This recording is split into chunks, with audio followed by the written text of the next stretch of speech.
Hey folks, today I'd like to talk about a fellow by the name of Jordan Peterson. Now, he's a clinical psychologist and a professor emeritus at the University of Toronto. And thanks to a very substantive YouTube presence, he's become one of the best known intellectuals of the current era. He's very charismatic, but he's also very contentious at the same time, very provocative, and has become something of a lightning rod for all kinds of intellectual debate. His interests span quite a few topics. I mean, obviously psychology, which he carries a PhD in that field, but also religion, also climate change, gender identity, and any other number of topics. Many of which you can find on his YouTube channel. So, a very interesting fellow, and opinions are pretty much divided on whether he's right or wrong or whatever.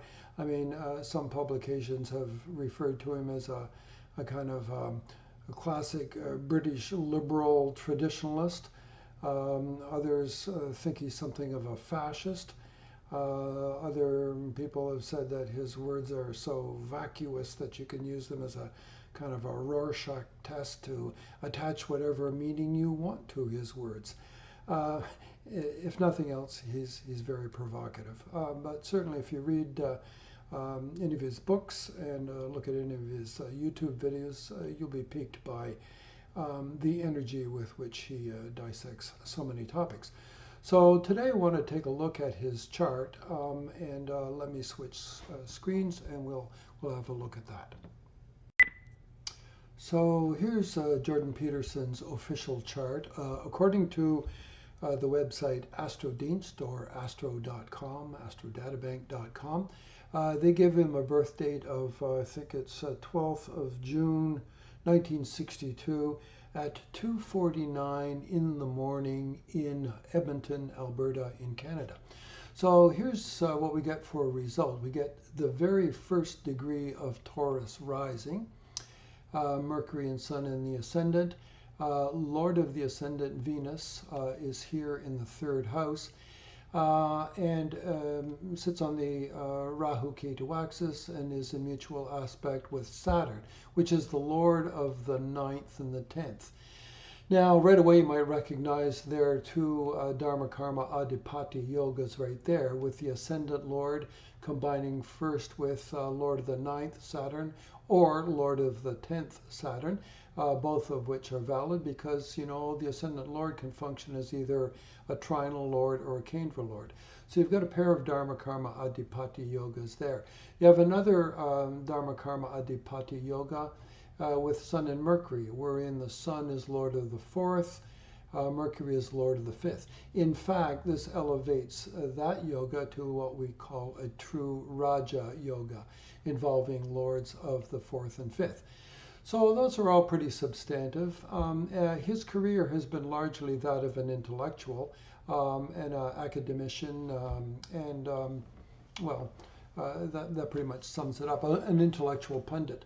And you can draw some support for that from these very yogas. Sun and Mercury, they form a Buddha Ditya yoga as well too, because Mercury is the 5th Lord combined with the Sun in the first house.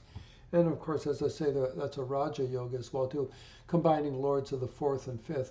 4th house of education and psychology, 5th house of learning, whether as a student or as a teacher, in some involvement in the educational process.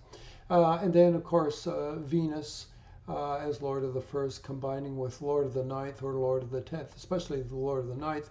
You can draw the parallels there with involvement in academia, for that matter, the publishing world. And there's a couple of other yogas here as well too that we could take note of. For instance, there's an Amala yoga that's with Jupiter, benefic in the 10th house, without any sort of affliction. And then there's what we call a Shakata yoga, which is when the moon is in houses 6, 8, or 12 from Jupiter. In this case, the moon is in the eighth way from Jupiter. Shakara yoga is sort of considered to be like a cart with a broken wheel, which gives you a bumpy ride. And indeed, his life experience thus far, and I'll get into a bit more of that later, has been a bit of a bumpy ride. But here's the issue that I have with a chart like this. I mean, I can see the academia in here. I can see the writer in here too. If you look at planets in the Kendras, you see Mercury with strength.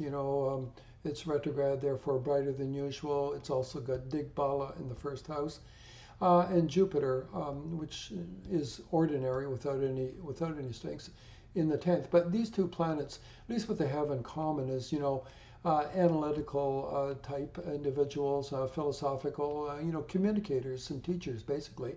Mercury and Jupiter, they're the intellectual planets in the Kendras. It gives you something of a clue to what the person might do in their life.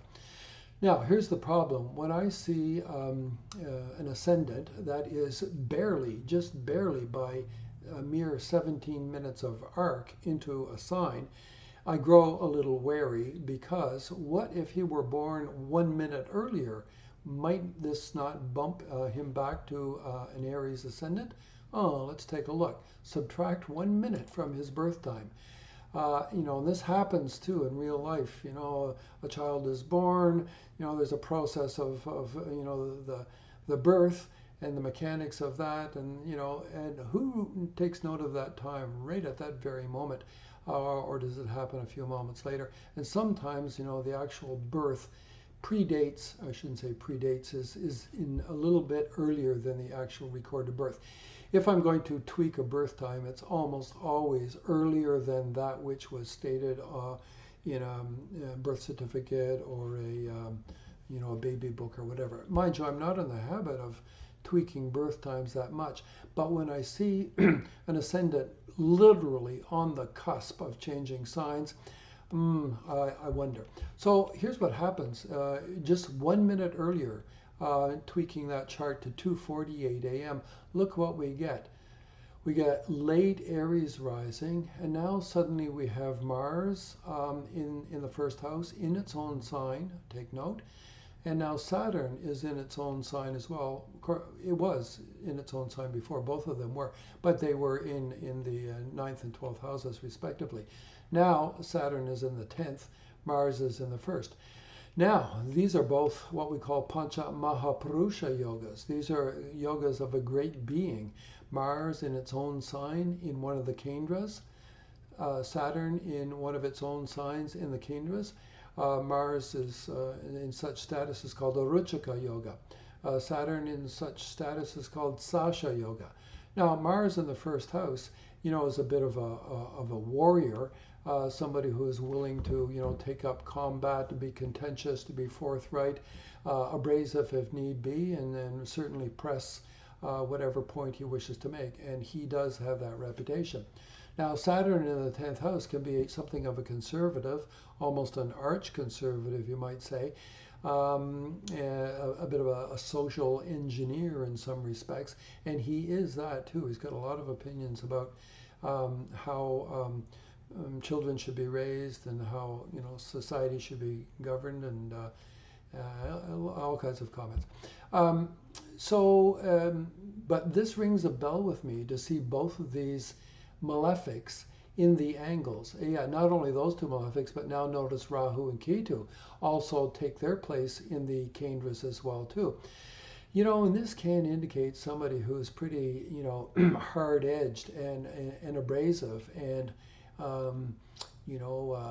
bit of a angry sort of person, strident sometimes in his opinions, and yet very persevering and getting on people's nerves, which he does. But he's simply very provocative. He's a bit of a shit disturber, and I mean that in the most positive way possible. He does not accept the status quo for many things and questions a lot of issues. Anyway, so I think this rings a bell for me with these two malefics, especially powerful in the angles. So those are two major yogas, the two Pancha Mahapurusha yogas. So we lose those other Dharma Karma Adhipati yogas, which were evident in the Taurus rising chart, and they're now replaced by these. We still have a Buddha Ditya yoga present. Now its fifth lord is the sun, combined with Mercury. That's the formula for Buddha Ditya yoga, right? Sun and Mercury must be combined, and one or the other must own or occupy or aspect the first or the fifth house. Anyway, so both Sun and Mercury retain qualification for a Buddha Ditya yoga in this case. And Buddha Ditya yoga is, indicative of a person with a sharp mind, an analytical type, a brainiac of some sorts. And so he is. Now, Sun and Mercury occupy the second house of authorship. Now, he's written 3 books.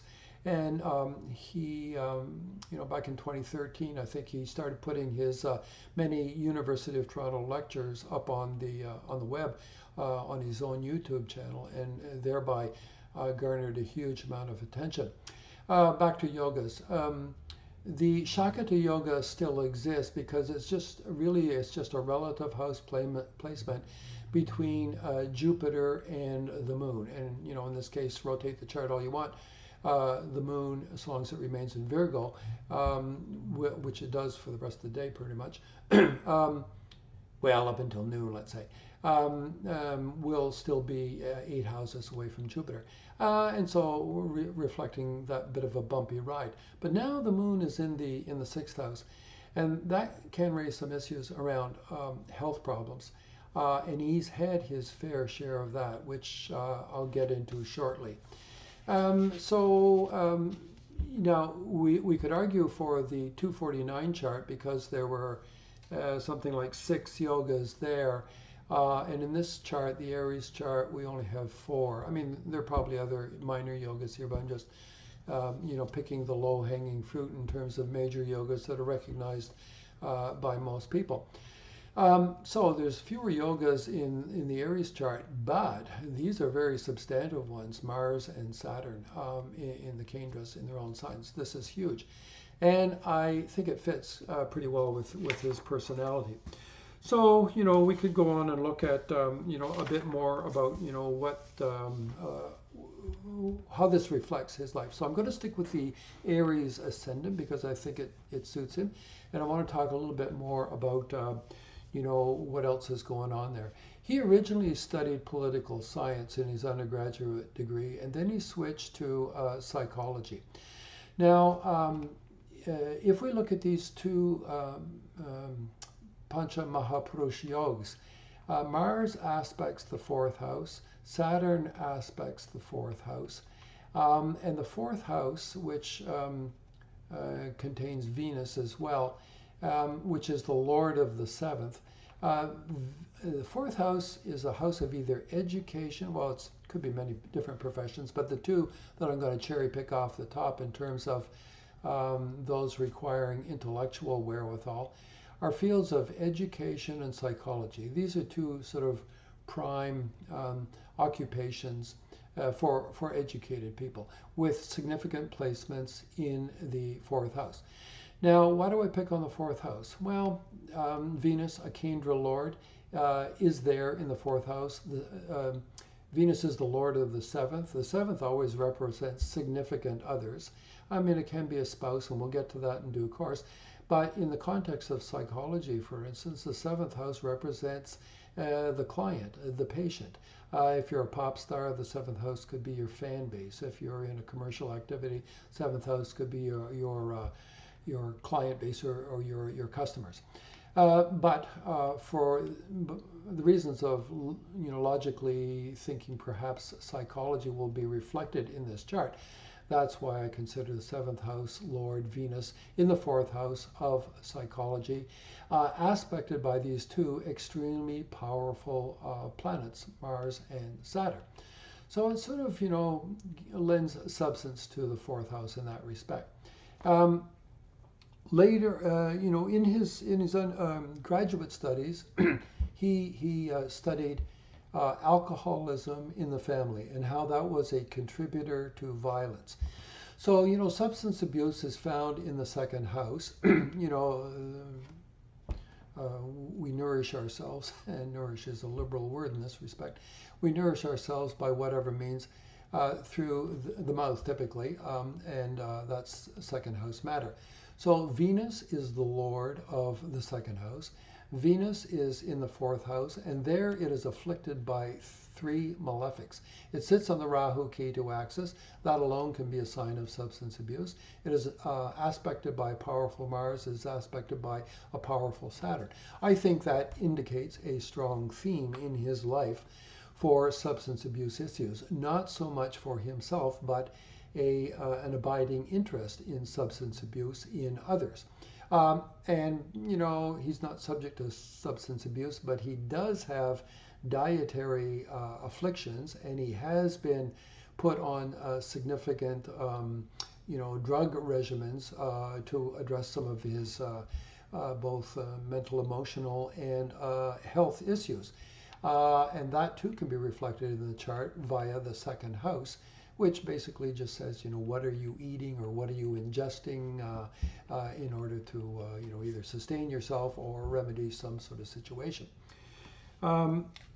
So, you know, there's it's instructive to look at the timeline for things in his life as well. You know, in 1983, in between undergraduate degrees, he took a sabbatical and he went to Europe for a year, basically to do a lot of reading and wandering around Europe and observing people and the way governments function and so on and so forth.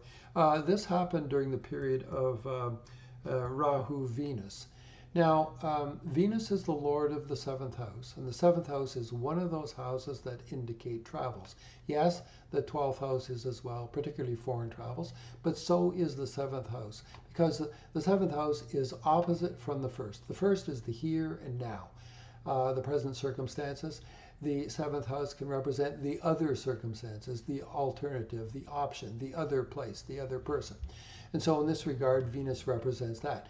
Venus, with its alignment on the Rahu Ketu axis, now becomes very, you know, significant in terms of indicating the potential for foreign experience, interaction with foreign peoples, and adding Saturn to that. Saturn also represents, you know, the distant person and the foreign person. It just ups the ante on all that. So that occurred in 1983. He got married in 1989. That was at the outset of his Jupiter Dasha, Jupiter Bhukti.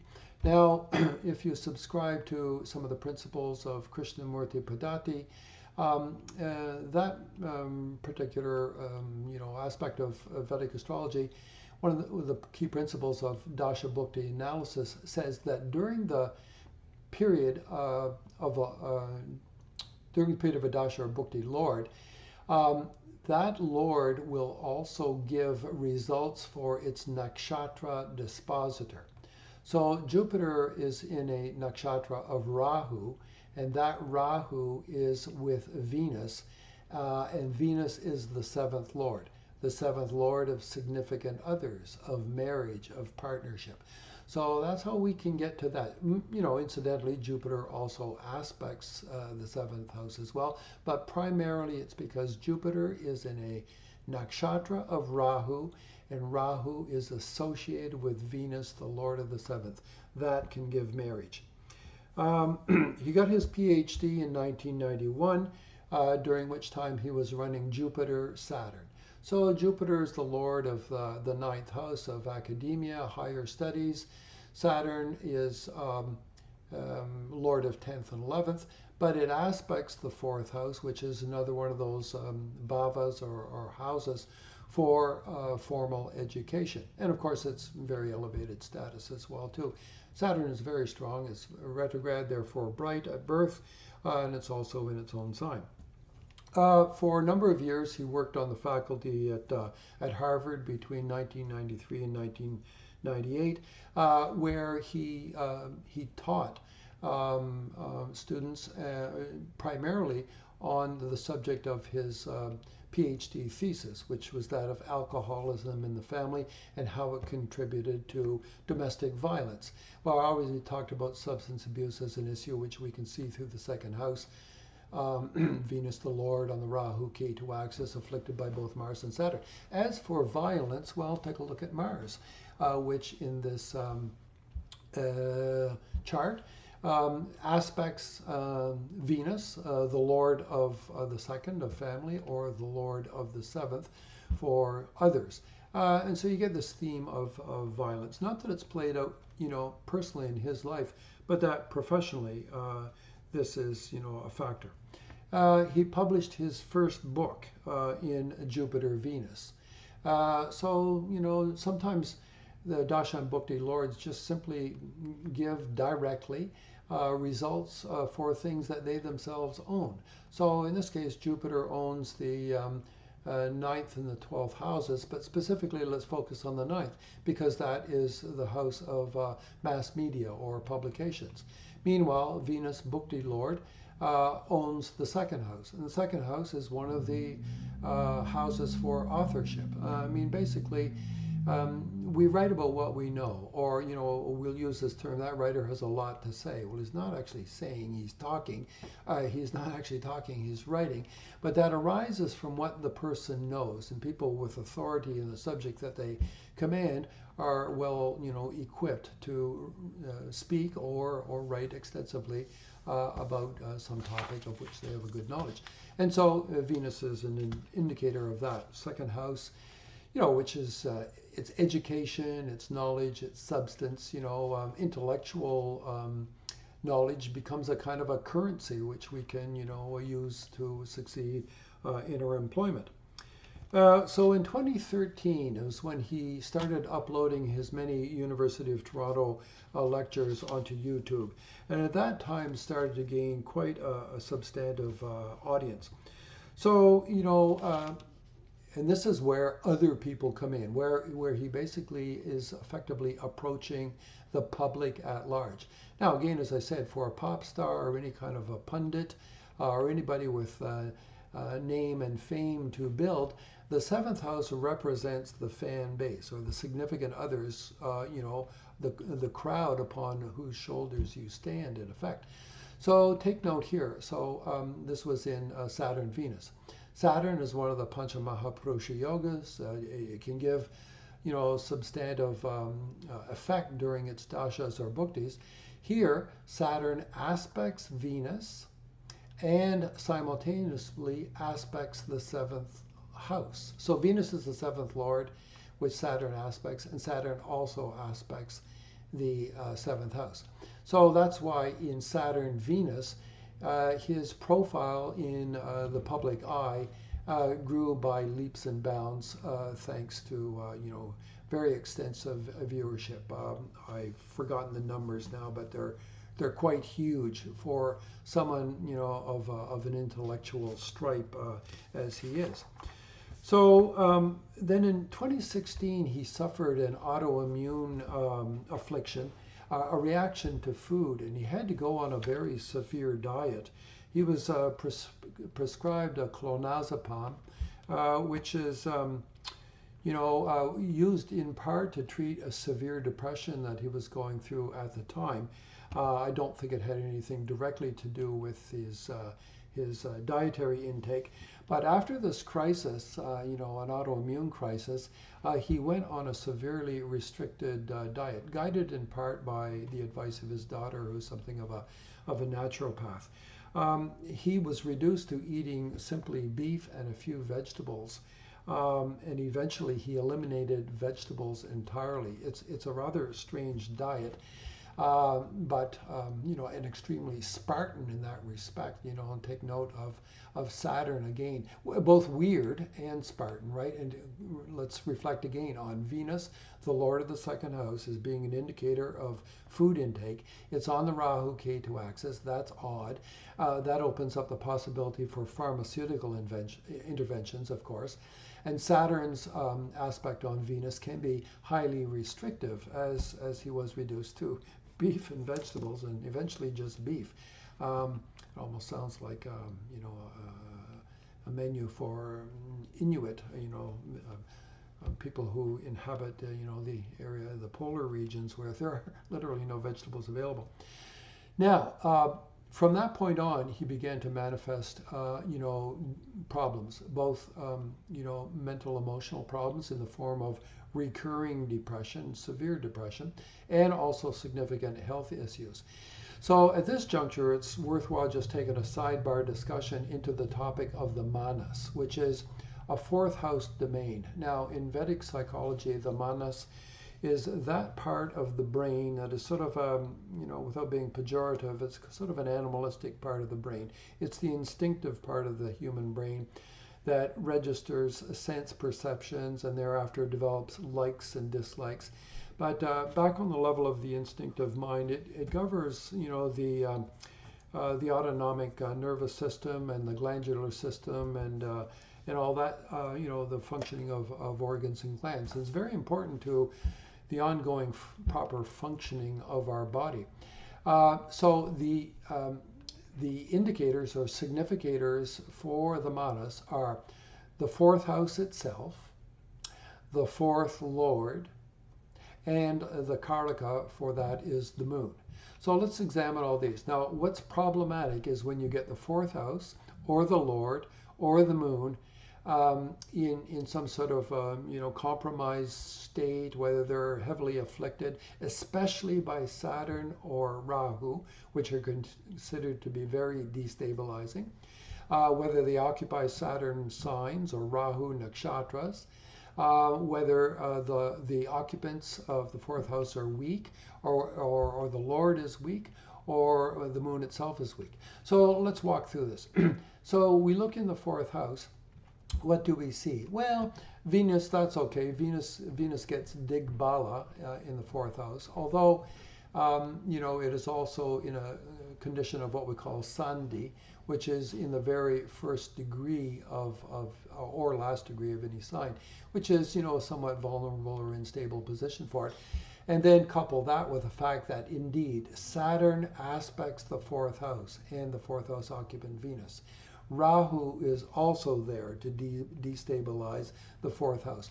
So actually the fourth house is quite destabilized just by the aspect of Saturn and the presence of Rahu. Then let's have a look at, are there any other aspects? Yes, Mars aspects the fourth house as well too. That's another malefic. But the really problematic malefics in this context of, analyzing the manas, it's Saturn and Rahu that we fear. So then that does that for the occupants.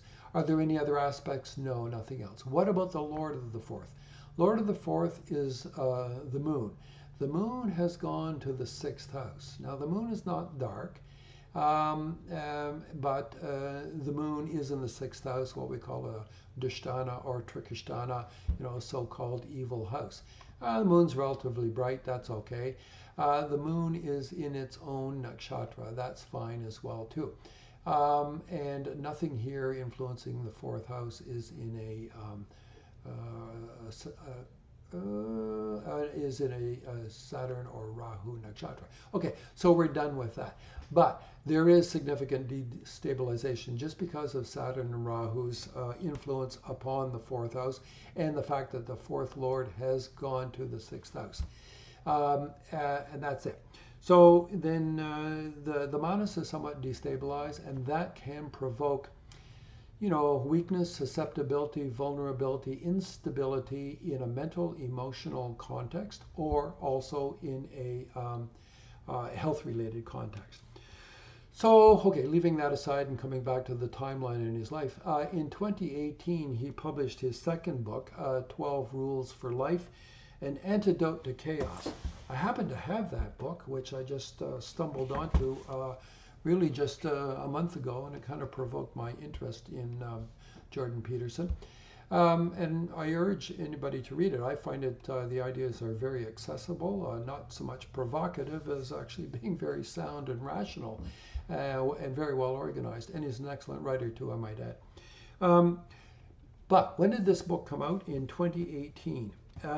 Interestingly enough, he was at that point running Saturn Dasha and Mars Bhukti. Poof. Lo and behold, these are the very two planets that form the Pancha Mahapurusha Yogs in his chart. the very yogas that promise, making a person a great being. As a consequence of this publication, this book was very well received. It got good reviews. It enjoyed very brisk sales, and as if his name were not already on the map, this really established his presence as, a very significant intellectual force. The year later, in Saturn Dasha Rahu Bhukti, he experienced basically two contemporaneous crises. One, his wife was diagnosed with cancer. Now, look at this natal chart and consider the susceptibility or vulnerability on the part of a significant other or spouse. Remember now, a spouse we look at to the seventh house, occupants of the seventh, aspects into the seventh. We look at the seventh lord and see what sort of associations and aspects it receives. And finally, we look at Venus, the karaka for relationships, to see what's going on with it. Well, okay, vis-a-vis the seventh house, look what's going on. Mars aspects the seventh house, Saturn aspects the seventh house as well. So, and Jupiter, it does exert an aspect as well. But here we have two very powerful malefics afflicting the seventh house. Meanwhile, an ordinary benefic. Jupiter, there's nothing special about Jupiter in Aquarius, so it's ordinary. So it is really outweighed by these two powerful malefics. So there's heavy influence there on the seventh house. Now go to the seventh lord. And of course, the seventh lord, Venus, and Karaka Venus are one and the same, so we can dispense with the both of them in one fell swoop. So Venus, as I noted earlier, is Sandhi, a little bit vulnerable or unstable just in the very first degree of a sign. Could have been the last degree of a sign as well. That's equally vulnerable and fulfills the definition for Sandhi. But here it is in the first degree. Now that Venus is afflicted by Mars and Saturn and the Rahu-Ketu axis. Now, especially the Rahu-Ketu axis, which is associated with cancers, other hard to diagnose illnesses, there indeed is a signature for some substantive health affliction for the spouse or spouses, were there ever to be any subsequent ones. Meanwhile, he was having ongoing struggles with severe depression, and he had been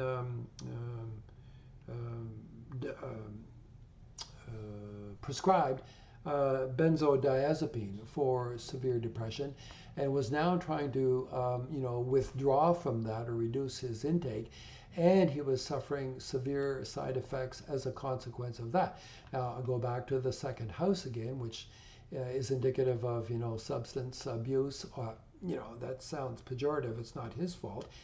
He was afflicted with a mental ailment and was prescribed by a doctor to take these two various drugs, clonazepam and then and this other one, I forgot its name, benzodiazepine. So second house lord is indicative of intake, and there's that Venus, the lord of the second, horribly afflicted by Mars and Saturn and the Rahu-Ketu axis, just as that Venus, lord of the seventh, is afflicted. And so all of this came about at the same time during Saturn Rahu, the very two planets that are most threatening for the well-being of Venus in this chart. So, in an attempt to, secure non-traditional treatment for his severe, withdrawal symptoms, he ended up going to Russia, where he was put under a medically induced coma for something like 7 or 8 days. And then when he came out of that, he stayed there for another 2 weeks in the hospital. Then he was well enough to, leave the hospital and leave Russia, and he went to Serbia for, I think, something like a month of convalescence. But unfortunately, there he contracted COVID-19, was sick for like almost another month there. All of this happening in the period of Saturn Rahu, which afflicts Venus in his chart, which is indicative of, some susceptibility to either substance abuse, pharmaceutical dependency, or contagion from some sort of virus. So Venus really got whacked hugely during those various dasha and bhukti combinations. So all of this, I think, lends significant credence to this Aries rising chart, which I believe stands closer scrutiny than does the Taurus rising chart. I haven't gone into some of the other things that could be revealed by examining the revised Navamsha and Dashamsha that arise from tweaking this chart by just 1 minute. But people who are interested, could pursue this on their own time. Okay, I think that's it for those two charts. Okay, thanks for bearing with me as I went through a fairly lengthy analysis of Jordan Peterson's revised chart for 1 minute earlier than you'll see on AstroDean. So 2:48 a.m. is what produces that Aries rising chart, the last, very last degree of Aries in the ascendant before it would go to Taurus if you adopt the published birth time. If there's anything to take away from this, be very wary of ascendants that are either in the very first or very last degree of a sign, especially those that are in the very first degree of a sign, because oftentimes I found in my 30 plus years of experience of looking at charts and doing rectifications that almost always the true birth time is something earlier than that which was declared on a birth certificate or a baby book, or for that matter mom or dad's memory of the event. So I hope you found this interesting. I want to put his book up here again, just as a kind of a plug. 12 Rules for Life, an antidote to chaos. I mean, nobody wants chaos in their lives, right?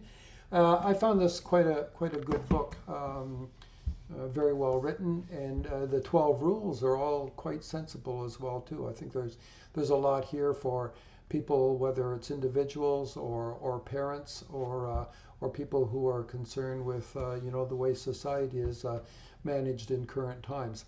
Obviously, if you read enough about Jordan Peterson, you'll find that there are many people who disagree with him. And as I said, he's got a talent for, poking sacred cows. That seems to be his shtick.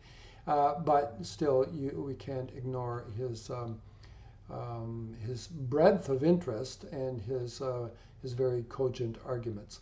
So, okay, that's enough for this today.